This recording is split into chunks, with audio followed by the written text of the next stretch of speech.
Over to Aburi Ravi sir. ఇలా మార్కులో నుంచోబెట్టిన షనిల్ శేష్ ఈ సినిమాలో యాక్ట్ చేయించి థ్యాంక్ యూ ఇద్దరికి.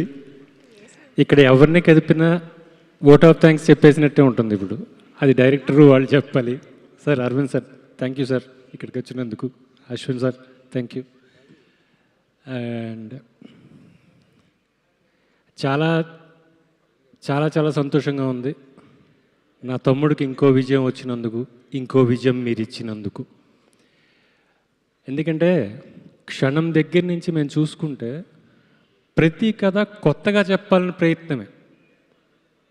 ఆ ప్రయత్నం కోసం నిత్య సంఘర్షణ. ఆ సంఘర్షణకి రిజల్ట్ వచ్చినప్పుడు మా ఇద్దరిలో ఉండే, మా టీంలో ఉండే, అంటే విజయం ఒక్కళ్ళదైతే కాదండి, ఇక్కడున్న మా టీం అందరిది. అంటే వీళ్ళందరికన్నా పోస్ట్ ప్రొడక్షన్లో తక్కువ పని చేసింది నేనే, కాస్త నిద్రపోయింది నేనే. అప్పుడప్పుడు వెళ్ళి కాస్త నవ్విస్తాను బ్రదర్ వస్తాను. ఒక్కోసారి ఎలా ఉంటుందంటే సార్ పెళ్ళిలో ఎవరో ఒకళ్ళు పెద్ద ఆయన తీసుకొచ్చి ఒక కుర్చీలో కూర్చోబెట్టి వచ్చి వెళ్ళేవాళ్ళు, సార్ తిన్నారా, సార్ బాగున్నారా అని అడుగుతారు చూసారా. అలా అయినా నేను వస్తానే అక్కడ కూర్చుంటాను అని చెప్పి వాళ్ళందరూ కష్టపడుతుంటే చాలా ముచ్చటేసిందండి. చాలా అంటే చాలా. ఒక మూమెంట్లో ఇంకా 4 రోజులు ఉందనగానే, ఇంకా రిలీజ్ ఇంకో 4 రోజులు ఉందనగానే రాత్రి ఎడిటింగ్ 1 o'clock 2 o'clock అటు ఇటు తిరుగుతుంటే ఒక అసిస్టెంట్ డైరెక్టరు ఆ కింద పడుకున్నాడు. ఏంటి అతను ఏమైంది అంటే పడుకున్నాడు సార్. అందరం తిరుగుతున్నాం, హడావుడి చేస్తున్నాం, లేవట్లా. కరెక్ట్గా అడికి అలారం మోగింది సార్. టప్పుని లేచి మొహం కట్టుకొని రెడీ, నాకు ఇప్పుడు నెక్స్ట్ ఏం చేయను నేను అని అడుగుతున్నాడు. అంటే అంత అలర్ట్గా ఒక్కొక్కళ్ళు పనిచేసిన విధానం కానీ ఆ శ్రమకి ఫలితం దక్కింది అనుకోవాలి. సుప్రియ గారు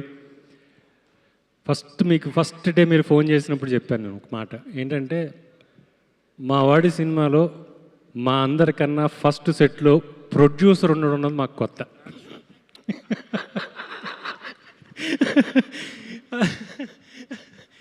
ప్రొడ్యూసర్ అక్కడ ఉండి అందరినీ ముందు నేను 7:30 షాట్ అంటే 7:30కి చేయించేలాగా 6 o'clock బయలుదేరి వెళ్ళిపోయి ఎంత దూరం అయినా సరే మీరు వెళ్ళి అక్కడ ఉన్నారు చూసారా, ఎంత ముచ్చటేసిన మా వాడికి మంచి రోజులు వచ్చాయన్న ఫీలింగ్ అనమాట.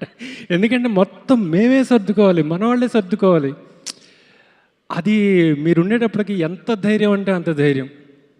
ఇక్కడ ఒకళ్ళ గురించి అని కాదండి, ధనుష్ కానీ, షనీల్ కానీ, కార్తీక్ కానీ. మాకేంటంటే మొన్న కూడా చెప్తూ ఆపేశా, కునాల్ అని ఒక అసిస్టెంట్ డైరెక్టర్ ఉన్నాడు. మాకు అక్కడేంటి నాకు వెంటనే రాలేదు పేరు, అతని రకుల్ అని పిలుస్తాను నేను.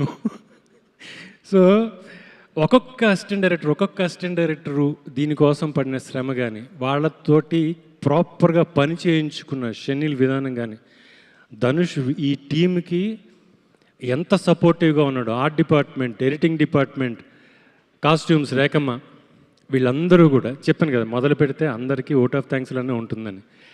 ఈ టీం అందరి గురించి మాట్లాడడం మొదలు పెడితే చాలా గొప్ప పెద్ద ఎపిసోడ్ అయిపోతుంది. ఎందుకంటే అందరం ఇంటర్ కనెక్టెడ్, అందరికీ అందరితోనూ ఒక రకమైన రిలేషన్షిప్ ఉంది. ఇంత గొప్ప విజయం ఇచ్చిన ఆడియన్స్ అందరికీ చేతులు ఎత్తి నమస్కారం పెడుతున్నాం.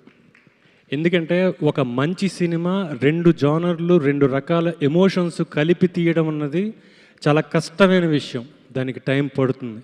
నేను ఎప్పుడు మా డిస్కషన్స్లో మాట అంటా, స్క్రిప్ట్కి మనం టైం ఇస్తే జనం మన సినిమాకి టైం ఇస్తారు అని. అది బలంగా నమ్మాం మేము, అది జరుగుతోంది.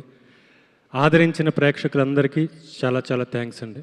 Thank you so much Abur Ravi garu. Thank you for everything. ఎందుకంటే మాకు తెలుసు అడివి శేష్ గారి సినిమా అనగానే అబూర్ రవి గారి సపోర్ట్, గైడెన్స్ చాలా ఉంటుంది. సో పీకే గారు, ఎస్.